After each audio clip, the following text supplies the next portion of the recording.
Hello everyone, welcome to Lipnox VR. Today I'm talking about Hand Physics Lab. It just recently released on the Oculus Quest, officially for the official store. It was on SideQuest before, but let's take a look at this full release, and I'll see if it's worth checking out, and also let you know about some lighting things I did. They didn't work, but I'll let you know about them. Let's get into it.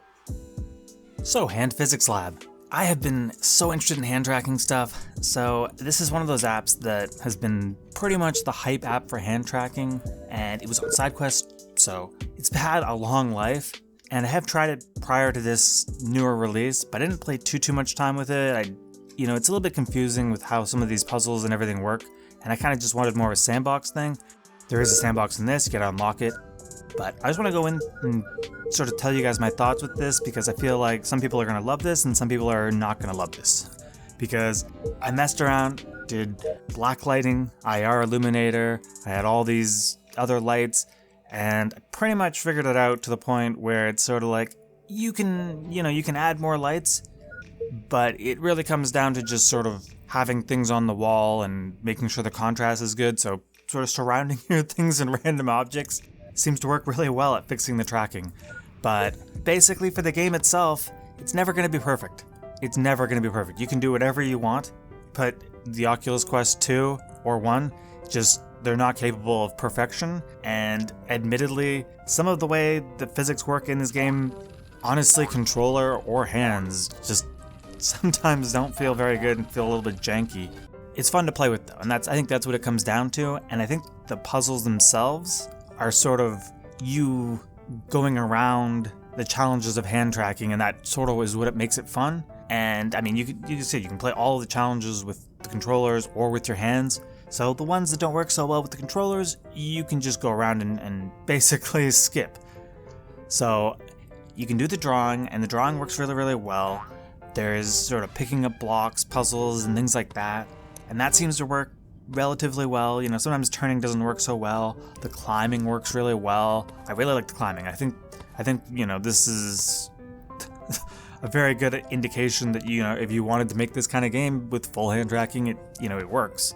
But then when you get into the gun or the car, it really doesn't work so well. The gun, it's sort of like once it decides that you're firing the button or firing the gun, it decides you're firing the gun, and that's how it goes. You get some of these things where there's a lot of unique ideas with clones, or with you can chop off your hands like in the clip here, and that's extremely cool because you're sort of messing with the physics to do unique things, and you sort of control the hand like it was its own individual appendage, and I love that. And then the cloning one, it sort of feels like you're playing catch with yourself in the mirror. The typing though, I feel like with hand tracking, it's it's perfect for having a real keyboard there and sort of simulating that you have the keyboard there with hand tracking. But in terms of, actually using this to type something, you can go super close and go super slow, and it works pretty well, but this is obviously not going to be a workable way to use a keyboard. It's fun for a laugh, but mostly everything in this is fun for a laugh, and I think that's the point. Is it's only $10, so it's not like it's breaking the bank, and you can play with hand tracking stuff. I would say that if you're really hardcore about hand tracking, there is a lot of really good stuff on SideQuest, so don't consider this the end-all be-all for hand tracking, but just the starting point for hand tracking.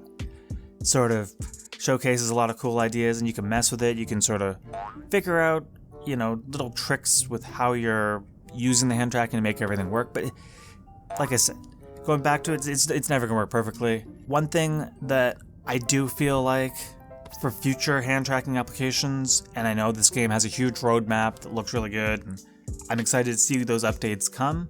This isn't the final this is a full release, but this isn't the final thing. There's more stuff coming. But I think that for me, if you curated hand tracking things to the stuff that works the best with hand tracking, people are going to have so much more fun with hand tracking, because a lot of the stuff works really, really well.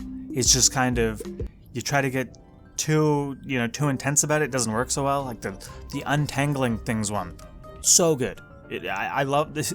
Who knows that untangling things would be so much fun, but the untangling things is great. I like that. That works really, really well. It seems to always not cause too much issue for me.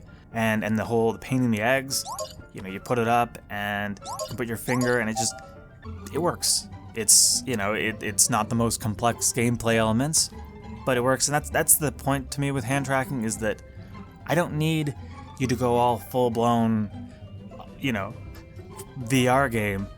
I just want it to work properly. And that's the key part, is that it's like, if you can get me, and some of these sandbox applications work so well that it's like, yeah, this is a cool showcase. There's also a lot of options too. You can stand up, sit down, you can change it from the background being white or dark.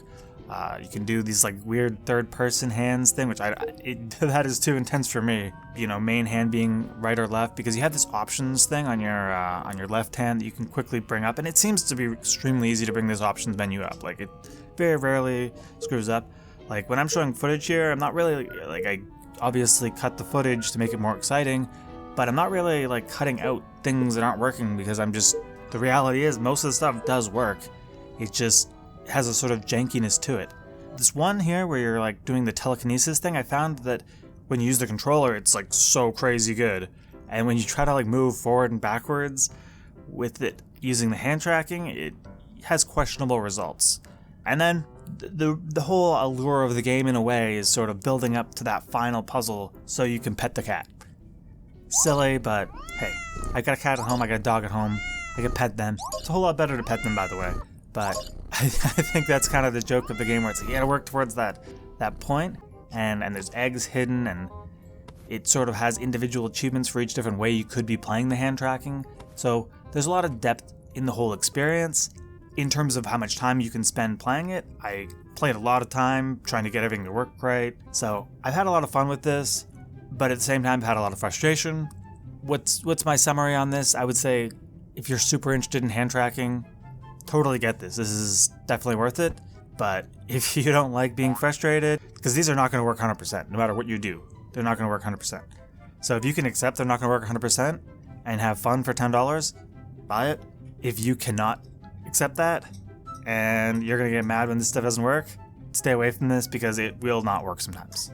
Going on just a little bit deeper in this whole rabbit hole of things with the different light sources I tested. I know I mentioned they basically all are the same. If you play using the IR illuminator alone, it's not perfect. Like, that's probably the weakest of all the experiences, because at least for me, the IR illuminator is not really illuminating the corners of my area that great, and I feel like that's a big portion of sort of the contrast aspect. But ignoring that one little part thing, I feel like I could still play in the dark enough. I wouldn't say that would be an enjoyable experience, but it worked enough. But in terms of the other lighting, it just sort of seemed like as long as I had other lights on me and, you know, the room was lit up enough, it really didn't matter if I put every light I have for my studio or, you know, one light. It basically worked the exact same. Black light or whatever light, it just seemed like it was all the same. Don't point the lights at your cameras and stare directly in them, because that seems to give you questionable things. But at the same time, I mean, I recorded this with lights on me so I could record with the green screen, and it works. So, hand tracking physics lab. I recommend it. I don't recommend it. It's kind of a 2-in-1 thing. I'm gonna throw 4 stars in the store, and that's that. And thank you guys for watching that. Yeah, hand tracking may not be the best thing ever, but it has some cool things, and it's fun to play with. This one's cheap, so keep that in mind. Make the decision for yourself if you'd like it. Have a nice day, and thanks for watching for the whole video. You're the MVPs.